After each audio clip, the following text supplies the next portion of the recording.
Charles Lou, welcome to Head on Fire. Thanks so much for being here. Thank you for having me. I don't know if people don't know who you are. I have certainly been following your career for years now, but for folks who do not know you or your platform, tell people a little bit about yourself. Well, I am a fashion designer, and people know me from Netflix's Next in Fashion, the fashion design competition. I was on the first season, which was in my opinion, a great season because we had such so many different cultural perspectives on that show. But I was also a fashion designer in London and then in Dubai with a smaller audience. But more recently, I just shown my own eponymous label in Toronto. So that's how people kind of know me now. But most likely, people have found me through Next in Fashion. They That as iconic sweatshirt hoodie thing from that first Yeah, season that just went viral. And then I feel like a million people tried to copy. so many people actually. Well, it was really awful because it was awful and it wasn't awful because I guess it kind of resonated with people, and that's what I knew this garment would do.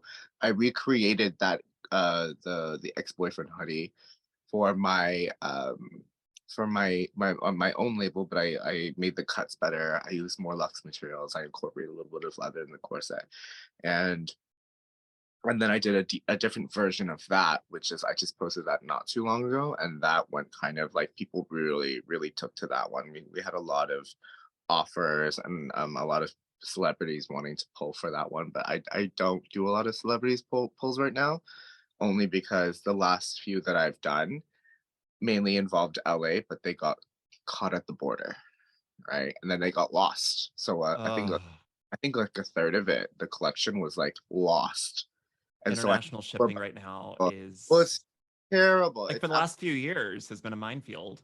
And so I'm very picky with who I loan things out to now. But yeah, that was definitely an iconic. I would say iconic look because that look is probably the one, that streetwear episode that sparked something inside of me to change the Mhm. new of where I wanted to go. Because prior to that, I was an evening wear designer, which is what I thought I wanted to be when I was a kid, but not anymore. Where did this love of fashion come from? How'd you get started? Where'd you get your first sewing machine? Oh, I was always interested in the arts, and Mhm. my mother used to work at the Levi's and Oshkosh factory. Oh wow. Aunt, whom she lived with, actually owned a clothing manufacturing company in Vietnam, but nothing to the capacity it was here. Like generally, she was just trying to make ends meet and find work here, and as a seamstress. And I was always fascinated with the sewing machine. She would never let me touch it. So I kind of transitioned from art to clothing. And I remember I was at grade 5, so I must have been probably 10, 11 years old when I decided that that was a medium I wanted to work and express in, because this idea of being wearable, really something wearable, really interested Mhm. me. And how did it start? I mean, like, my mother wouldn't let me touch the sewing machine, so I would hand sew things. And then when she used to go upstairs to go to work, I would sneak into her room and use that sewing machine and mess everything up, like all the thread, all the tension, and everything. And they bought me a sewing machine when I was. Do you know those, like, those, what is it? Those infomercial sewing machines that are like tiny, and like it Yes. was like mainly white and had all these gray buttons, and I found it at like Canadian Tire. I didn't And know if you meant like the little one that looks like pliers or it whatever, where it's like you're holding it and it's like a little was handheld like sewing machine thing. stop on it. Like it was like a little machine, but I know which one you're talking about. But Yeah. I would play with that. My parents got that for me for Christmas, and I was so excited. It never worked properly, but I tried to make it on there, and then eventually shipped me. So it was her sewing machine, and then eventually my father brought home these industrial sewing machines, which I still sew on today. Uh, and it's a kind of big full circle moment, because the sewing machine I sew on today that my father helped get from my mom, which I've just claimed as my own now. For me, it's the top of the line, which is Juki, the manufacturer of these machines, and I'm actually a brand ambassador of Juki now, and they sponsored the launch of my collection, so it was very That's cyclical. amazing. Yeah. I did not have the love for clothing arts or sewing, but I did learn on an old Singer sewing machine. My great grandmother taught me to sew and to knit and like basic stuff. Like I have a little wallet I that think I made, able to learn how to sew, but like she had this big Singer sewing machine from like the 30s, 20s, 30s, like with the pedal, oh, that big metal pedal. yeah, it's funny you say that. My friend actually, if you speak to a tailor, that those some of those sewing machines are really good to sew on because You can the control the not needle just up and down. the way the tension is set up, Mhm. that the threads have a little bit of give. So a lot of tailors love sewing on older pedal sewing machines. Like my friend in London taught me about that. So yeah, for some people are really into cars. I'm like really into sewing machines. It really turns me on. I guess. It's about to be a very different kind of show. So, like you said, a lot of people do know you from that sort of first season appearance in Next in Fashion. Talk to me a little bit about the differences in making it as a fashion designer before international exposure versus after international exposure. Is suddenly everything so much better after being on a TV show? Is it good but different? Well, I would say you could work your whole life and never get recognition, right? And my goal in life was never to get that kind of clout. I just kind of Mhm, felt, I, I, I remember watching Project Runway and thinking, you know what, that'd be so nice if I could do that, right? Because that was the pre. mhm, But what I never was into was like the interview process because I'm not that kind of person that chases wanting like fame or mhm, whatever. I wanted my work to speak for itself. And so the trajectory of my life was if I thought I worked hard enough and I just was very honest in my work and my creative process, it would be recognized one day, hope. And I had a lot of faith that it would. I didn't know that, but that's a gamble. You never know, right? So I spent my whole life working really, really hard to show the world what I could do, work for multiple brands as a creative director. And then I mean, I've shared this story a few times, but not a lot of people know this. But when I was a creative director in London, um, my, like the person I was working for basically stole my whole sketchbook and pretended I wasn't the designer at all. mm. Hired me on to design the collection, and I was so desperate because that was the only job I had, and it was they like they'll always dangle the last paycheck in front of me to like so to make me come back.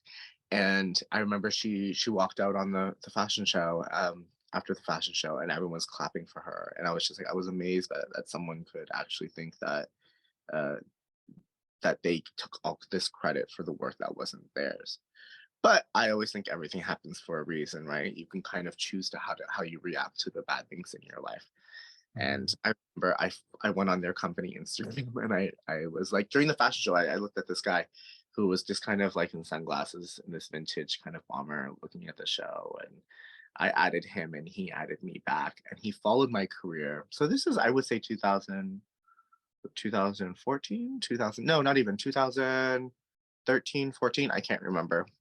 It's a blur. But he followed my work all the way up into Dubai. So this is we're talking up until 2018, 2000, 2018, 19. And he messaged me. He's like, "Hey, would you be interested on being in a competition?" And I'm like, "Yeah, sure, why not?" Um, and then he disappeared and would come back occasionally. And then he said, "Yeah, I'm going to bring you this person. Let's to be in contact with you." Turns out I was not auditioning, but they scouted me for Next in Fashion. So if I never added him, right, Sure. ever I would have never been on Next in Fashion, and we wouldn't be having this discussion. So everything kind of leads to the next step, and you kind of have to have an open heart for that to happen. Yeah. Is you mentioned Project Runway, which is sort of the spiritual predecessor to shows like Next in Fashion. I feel like every gay and their mom, no matter how conservative their mom, every gay and their mom had that love of Project Runway. Um, having been on one of those shows, does the process end up helping you create good art? Is it the worst thing for art? I can't I, feel I It's so interesting because we've never done a show like that for like painters, and we've never done a show. I mean, we've done a show like that for sculptors. The like Great British Bake Off has the same production team has one for like sculptors and clay and stuff like that. But and I think they try to do one for jewelry, but I've never seen something like that for a lot of other visual artists. So is that environment good for creativity? Is it terrible for creativity? I think it depends. Certain people, certain designers work and they need a lot of time to be able to come up, Mhm. right? Or they need a lot of references. So it does appeal to a certain kind of designer. And I the common thread amongst all these shows is people want to see that journey and people want to attach a personality Sure. and There's no such thing as the faceless brand anymore. yeah, they want to have a connection with the person, and Mhm. then they want to, and it's very much like the whole YouTube thing. They want to know the person before they invest in the product Yeah. too. Which I think is great. But in order to be on those shows, I will always say it is a show before a competition. Mhm. You know, not because just because you're a good designer, could be a great designer, it doesn't mean you're made for TV. I just went on that show knowing that I could do my best, but and I could give them what they wanted from me. I had enough personality that they would carry me through. But I was eliminated when I didn't give them what I wanted, probably, and what I Mhm. didn't give them was more of a struggle because they did want you to fall before you rose, and Sure. that was a better storyline than someone who was just the top the whole time. Mhm. Because I was really never in the bottom until the last episode. Right. I wasn't. I was always either the top or I was safe, but I was mainly at the top always, right? Because I believed it, but I also believed in my work. It's not even me being boastful. I believe in my work because I put a lot of Well, and thought. you had such a unique point of view. You have such a unique point of view. Like you know exactly who you are as a designer. People know exactly what they're going to get whenever they go to Mhm. Charles Lu. I mean, I feel like I know that's a big name to throw out there, but I feel very similar to somebody like Christian Soriano. Like you know exactly who you are as a designer. You know exactly who your client is. And that is such a rare thing, especially for a show like that, because so many people very clearly have talent, but they don't know what to do with it. I see Mhm. that a lot with other writers. People can write, people have the skill of writing, but they don't know why they're writing. They don't know who their reader is. They have no idea why they're trying to write the story they're trying to write. They're just trying to write something that's trendy.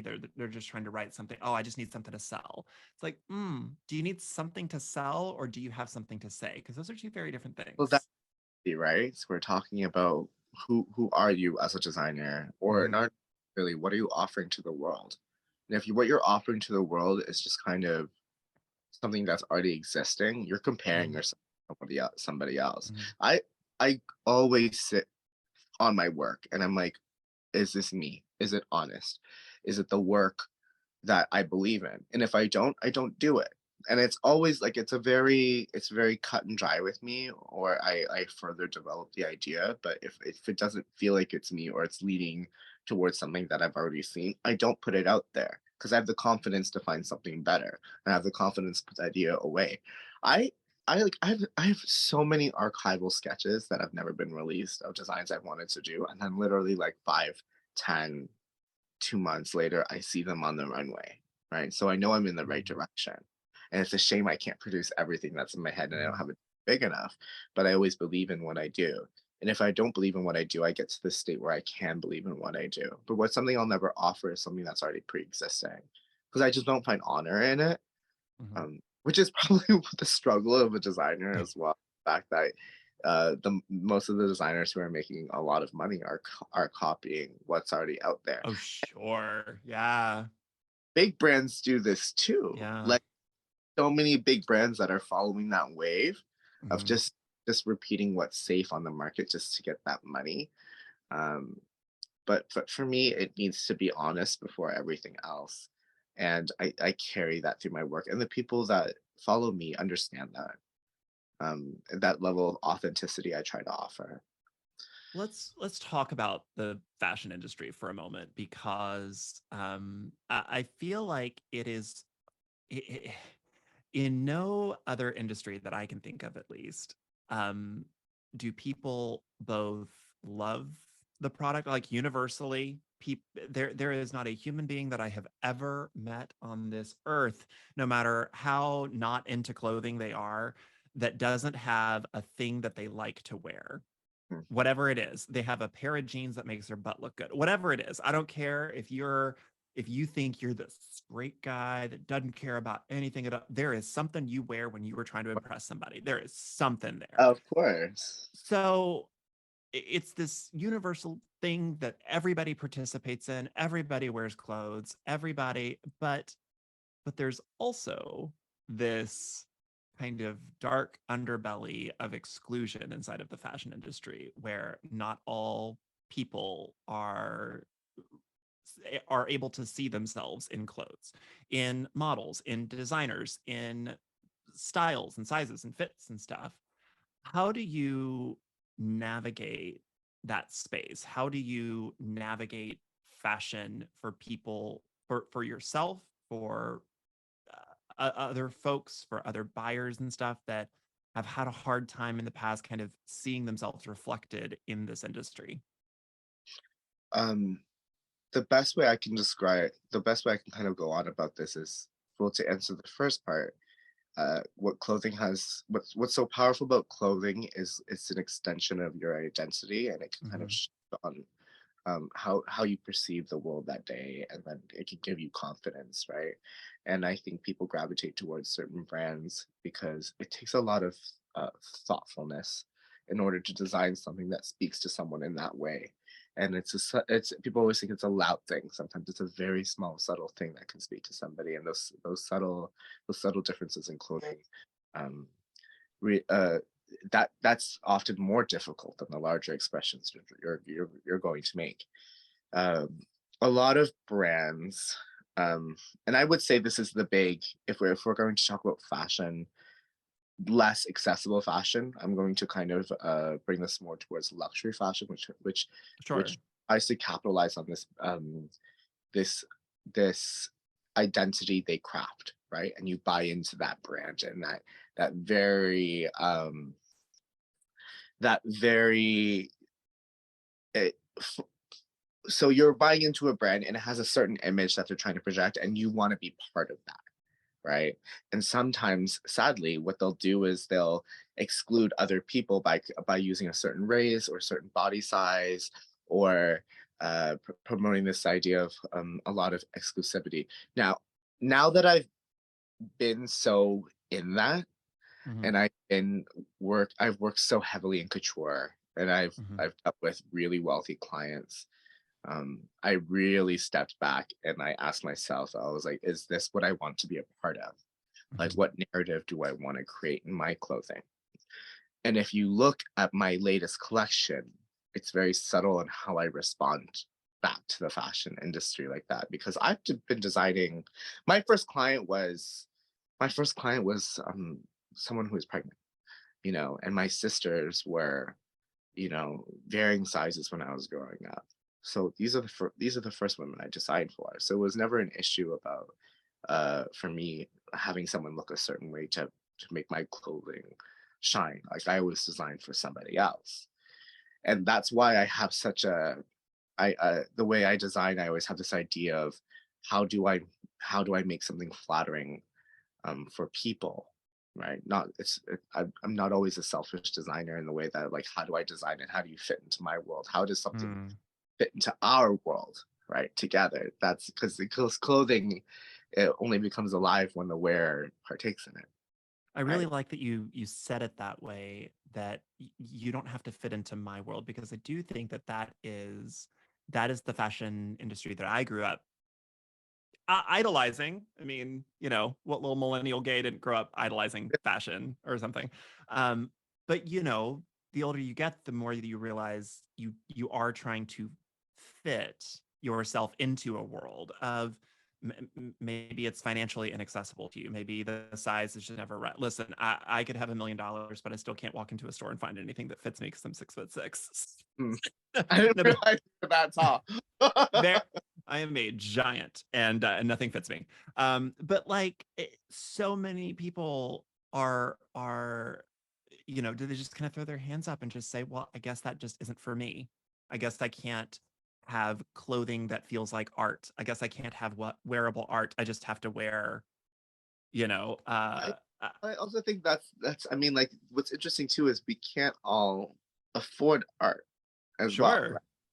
And to take something that has that much time invested in it, sometimes it's just nice to appreciate. And I think if we circle back into the show like Next in Fashion, that's why so many people love it, right? hmm, Because they may not be able to have it in their closets, but they can understand the journey that went into it, which makes them appreciate it that much more. And um, my response to the whole exclusivity thing, if I'm gonna go back to that point, because it's just so important from where I started with my latest collection, was the reason why I wanted to do like these corsets with these sweatshirts and kind of twist the idea of what casual and couture was because when I lived in Dubai, and I was designing for this ultra wealthy people there. I remember I was being turned away from bars and clubs because I was wearing shorts, but like nice shorts, right? Like tailored shorts. hmm, And they like, like that's not formal for this place. And so I was like, what is formal to you? Like mm. I'm a fashion designer. I literally design with beading, with like a lot of handwork, and you're telling me that I can't be in this space. And so really that was a response to me, this whole collection kind of like streetwear and high fashion collided together, and that's why it looks so that's why it's such a strong personality, because I kind of tapped into my own experience, um, and how fashion can always how people can have a definition of what is upscale and what isn't, and what is Mhm. world and what is and what you don't belong, and how we gatekeep certain things. So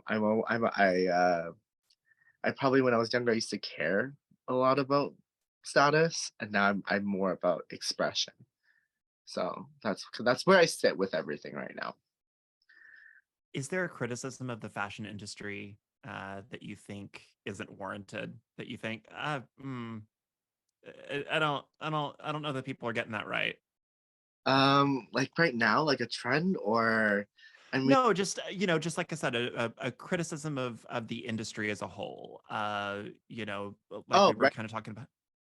What I probably hate the most, and I never use hate, but I really strongly dislike this, and it's all of these brands that are charging so much for things that should not be costing that much, and they're Mhm. really consumer, right?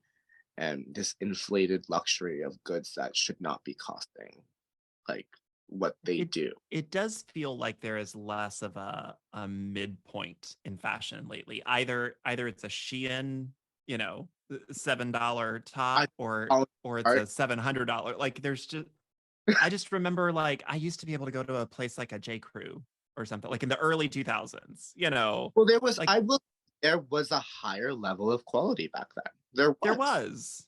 Things there was an absolute higher level of quality.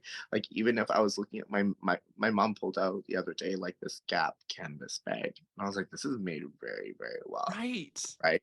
And you just don't see that now. Now the canvases you see are like falling apart. They're so Mhm. fun.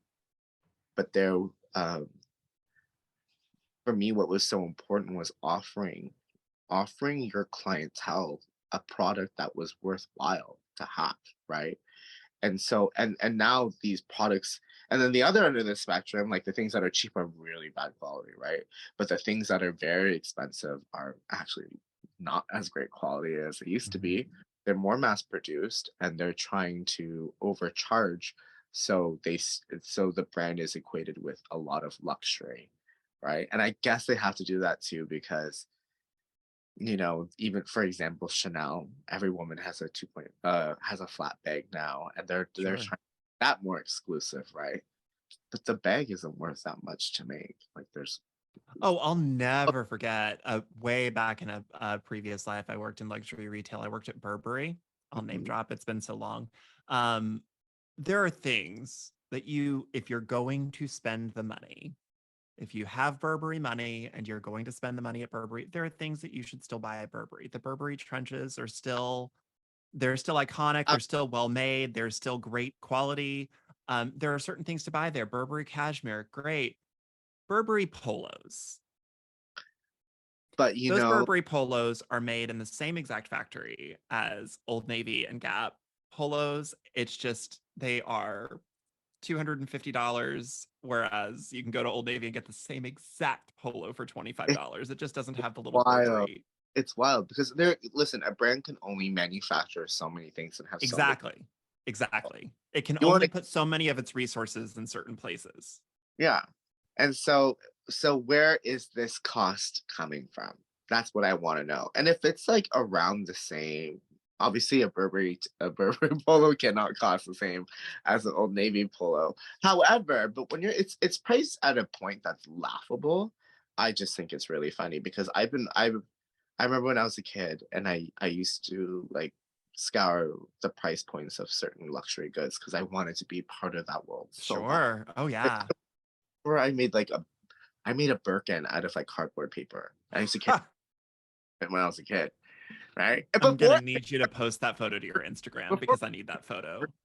like I was just doing that because I was so in love with the actual style of the bag. Like I love the actual style of the bag and the fact that it was hand sewn, right? But that was when like a Birkin was like $2,000, right? Now it's what Sure. 14, 16 for a basic one.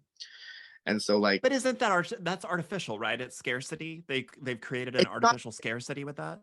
it's not scarce. I mean, like it's hard to get a certain style, right? But you can still get one, right? But the Oh, whole people wouldn't buy into it if it was just everywhere, right? It is right. every, but there's still a game to get it, Yeah. right? And I just think it's really really funny. I don't know if I want to be that kind of designer. I probably do not want to be that kind of designer. Um, because for me it's about something else. That's not why I'm in that game, right? Who who's inspiring you? What inspires you? Where do you draw your inspiration from for the next collection? I know we kind of talked at the beginning, right before the show, about how you have periods of kind of uh, where you are refilling your own well of Mhm. creativity. How do you do that? How do you continue to produce new work that challenges yourself, that builds on what you've done, that stays true to your identity? Um, and how do you keep that motivation going? Right. I'll be very honest with you. I was kind of in a period where I just wanted to stop designing for a little bit. Sure. What It just creative person hadn't been there? I I, get that. I mean, I could keep on going. Like if I sat down, I could probably draw 20, 30 things that I'm in love with. But right now, I kind of need to just step back and kind of assess everything because uh, design is a business, and that business side can be very taxing on you, and it kind of drain your creativity. Um, so right now I'm in the process of falling in love with fashion again. I'm kind of at the Mm. tail end happening, right? But for me, when I'm designing a collection, what I'll do is I think I generally stay away from social media, right? I I I as connective as it can be a very toxic place. And of course, with the advent of AI, everyone thinks they're a designer now, and that's not the case, right? They're ripping off work that they're ripping off my work. They're ripping off Sure. a bunch of things. And so um, what I tap into is the human experience. And also in the future, what's going to be the most expensive thing is the human experience, the human touch, because everything's going to be so automated. So what I'll do is I'll start, I build off what I previously did, what you said, because I need to know my past before I can kind of move on to my future and kind of figure out what the next step and the next progression of my work is. It's always a continuous journey, I find.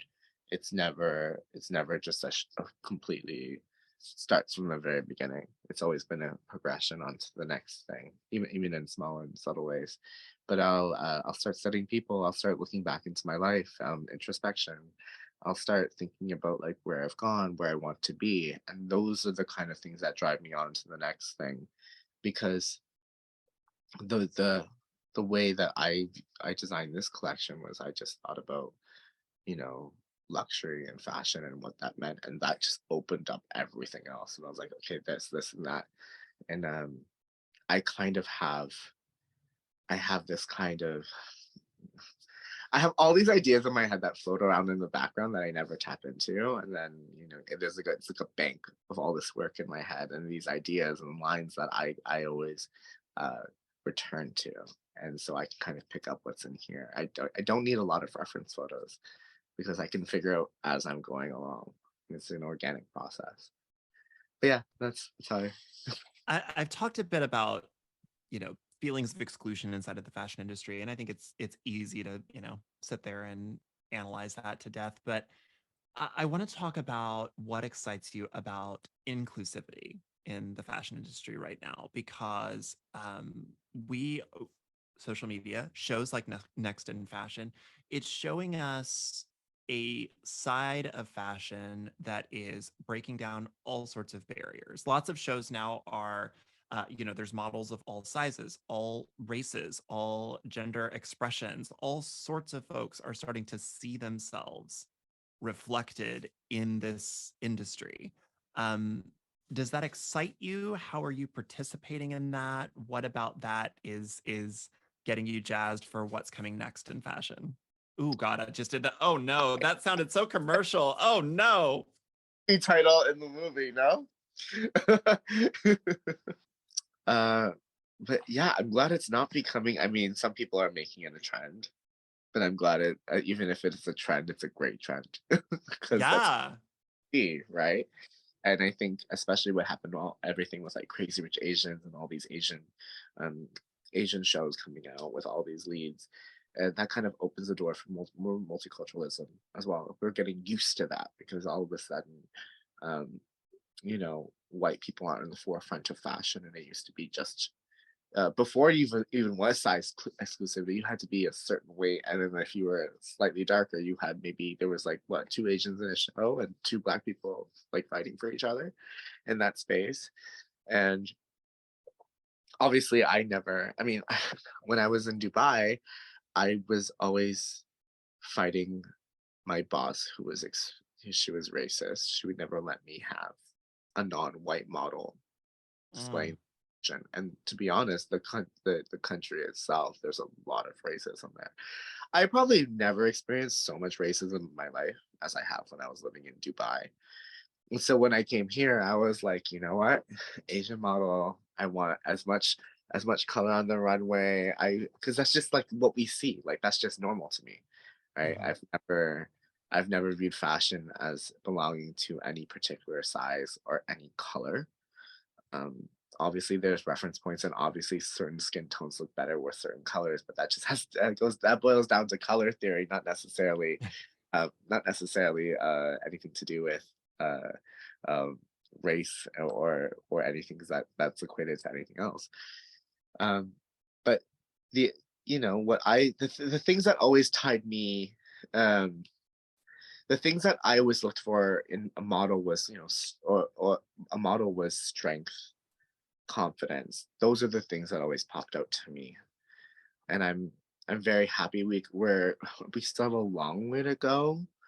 Um, and ideally, my brand would be able to offer a lot, like a big size range in the future. It does take a lot of money and a lot of investment, but I'm very happy we're in this space. We're kind of like on the turning point and on the cusp of fashion when that's happening too. That's good. That's a good side of social media. The AI is not. I can't think of a creative outlet that AI is not just like the worst thing right now. I I was probably the best thing that AI has done is being able to automate work emails. Sure, there you go. Because no one What wants is the nicest way to tell you that is not my job? that. I will take that, but anything else is just not for me. I think once you start removing the human touch from things, it Mhm. becomes robotic, and it just becomes like we're just gonna be sitting here like attached to computers, and that's gonna be our life with a feeding Very tube. Wally, Very, very like we're all I would, floating around in the city. right? And we won't even have. It was gonna be more Matrix than anything, right?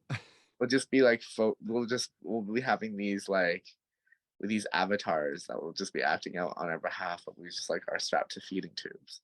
And I Ooh, don't, to be that's honest, so bleak. I, I just don't want to live in a world where that's fashion. Yeah.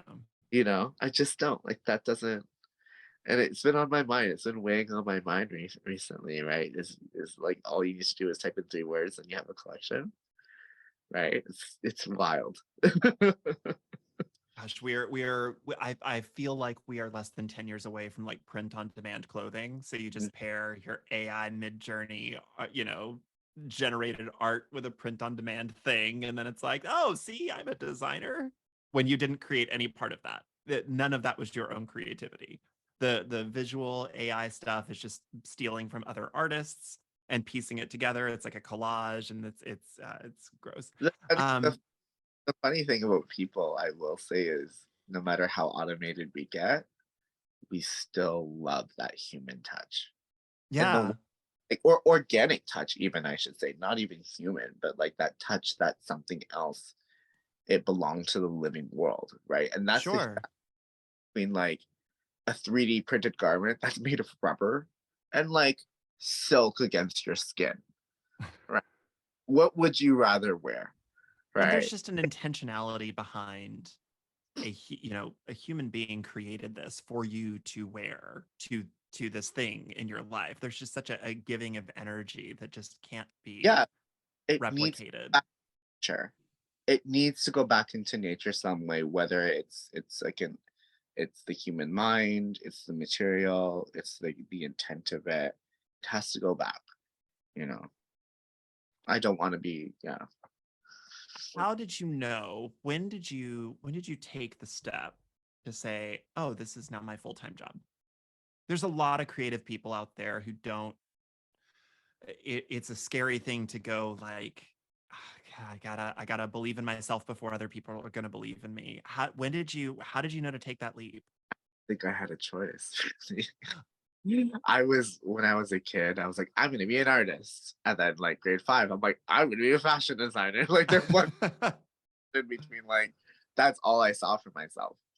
Like it's been my mental dedication has been towards that and only that. And so when I was in high school, my goal in high school was to get the best grades that I could get in order to excel in every field because I wanted to prove to my parents that I could make it Mhm. in any field before I decided to be fully dedicated in fashion, right? And I learned a lot of amazing skill sets along the way, which is why a lot of my design has a lot of discipline in it and a huge technical aspect. So I'm able to figure out how things are made from a very technical viewpoint, which I would say schooling was great for me in that instance. But did it help me in fashion? Probably not. It probably only helped me because I knew where to go and how to break things apart. But there was never a discussion where I was just like, you know what, should I be a lawyer or should I be a fashion designer? It was always going to be like a fashion designer. There was no other option for me. I couldn't picture myself doing anything else. I didn't have that. I didn't have that luxury to have a choice. It was decided for me. That's amazing. What was the first moment when you said, "Okay, I've made it"? uh, have I had that moment? I Have you think not? You've dressed celebrities, you've gone all over the world, you've been a creative director, you've been on TV. Have you not had a moment where you thought, "Okay, I've arrived"? I think I mean, showing up on the set of Next in Fashion, being around all these people, I did have a slight moment, but I think what was even stronger is when I debuted my collection because it didn't belong to anything else. It didn't belong to Next in Fashion. It didn't belong to sharing with a partner. Mm. It belonged to anyone but me, and I did it by myself, right? So I think that was a bigger moment for me. Probably, and I will say probably because I'm so hard on myself, is my bigger moment will be like when I made a big sale or when I have the big store or when that bank account is just flooded with orders right now. It could be, right? But we are in the process of looking for a lot of investment to be able to do that. And it's been a very, very long, taxing journey for that to happen. But I think once I can kind of stand on my own 2 feet as a designer and have it be more um, self-sufficient without me always Mhm. having to be present, that's probably when, because it still feels like me playing a fashion designer as opposed to, it's weird, right? It's the imposter syndrome. And it happened. I my last book was published with Simon and Schuster, Big Five publisher, came out during the pandemic. So it's like my book launched, and I just kind of found myself in my house, like thinking But like something was going to change. can I please tell you that I can relate to that experience because I lost my job in Dubai. Uh huh. I they kept 100 grand from me, right? And I had to like I was in the process of like I was with no money to start anything. And then I'm like, you know what? When the show airs, something's gonna happen. When did the Yeah. air? The show aired 2 months before COVID lockdown. And I was like, It's so just, boom. Yeah, and I was just standing there going like, I fe- I had seen the trajectory of what like, publishing with a big five, and like all your dreams are coming true, and oh my gosh, I've got a book out in the world, and I'm going to be a real author now. And it's like, you have all these visions of what that looks like and what that's going to feel like. And it's it's none of not those things. It's it's not it's none of those things. I mean, it is very cool having people all over the world. No, oh, I love your book. I read your yeah. book. I loved your stuff. What's your next thing? It's really cool to, it's real bougie to be like, oh, I had a meeting with my agent. Like, there's that piece of it, but none of it, I don't know. I think I'm still waiting to feel like I've made it. I think I've, That discussion with you and what that discussion is, and it slipped out just earlier as you said that. When do you feel like you've made it? And that's the whole thing of being happy in the present moment, mhm. because you have to enjoy that journey, and that journey is also embracing the struggle, right? Because if you're always chasing that big moment, you're so blindsided to the process you've had to go through to get to that point. And what's longer in life, those that journey or that one moment to feel something, right? Lady Gaga talked about this. Uh, she said, every time I write an album and it wins all the awards it's going to win, okay, when award season's done, I go around the house and I take down all the little awards and I say, okay, let's do it again. Because the creative journey, like you're talking about, the being a creative person isn't the things that you have done. It's the process in and of itself. It's continuing to do that. Why do I write? Because I have to write. You have Why do you to, right? design? Because you have to design. Like, it's just who you are. And the process of, I have to write a whole lot of crap to get the good stuff. Yeah, there's probably a whole bunch of sketches, like you talked about earlier. There's a whole bunch of sketches that you just can't make them. I don't even A know. big folder of ideas that I cannot write all of these books. I can do one thing at a time, and if that idea passes me by, oh well, it was somebody else's idea, I And I guess. know why I have such a huge problem with like social media, right? And it's the way that like people are just they're just they just expose everything at once. And for me, it was such a private process. Mm. Me to share people into that inner space is it's been very difficult, because what I like to show is the end of what I'm comfortable with. So I'm trying to get more open about sharing the process of everything that goes behind it. But there's only so much you can fit in a 3 column situation. What's your favorite fashion movie or fashion moment in a movie? My favorite fashion moment. I think my favorite fashion film. It's two. It's tied. The best clothes I would say are in Clueless. I know. People would say Don't Wears Prada, but Don't Wears Prada is my second one probably, because I could quote that film. That's what Oh, made me. sure. I Oh, remember yeah. I've watched that film maybe 50 something times, Sure. and on DVD. And when you have the DVD, you're like, I'm gonna watch the same film again. And I remember my sister like was nudging me. She's like, that's gonna be us one day, right? And I that. So you manifest these things. Um, a fashion moment for me was the biggest fashion moment. I don't know if I have one. It's just for me, it's always about how a character embodies that clothing and it fits into their world and it tells that story. I always really, really appreciate that. But probably I really something about Clueless really stuck with me when I was a kid. I This whole love that. look how I And of dress, course, you ended up being known so famously as a streetwear designer, as right? And if elevated streetwear. break it up, right? If you break it up like high socks, Oh white shoes, yeah, like who's yeah. wearing I'm wearing that. That idea a schoolboy look, and I went to like a private, like I went not private, but I went to a Catholic school with a uniform. It was like that's how I dressed, right? And so that really stuck to me, that idea.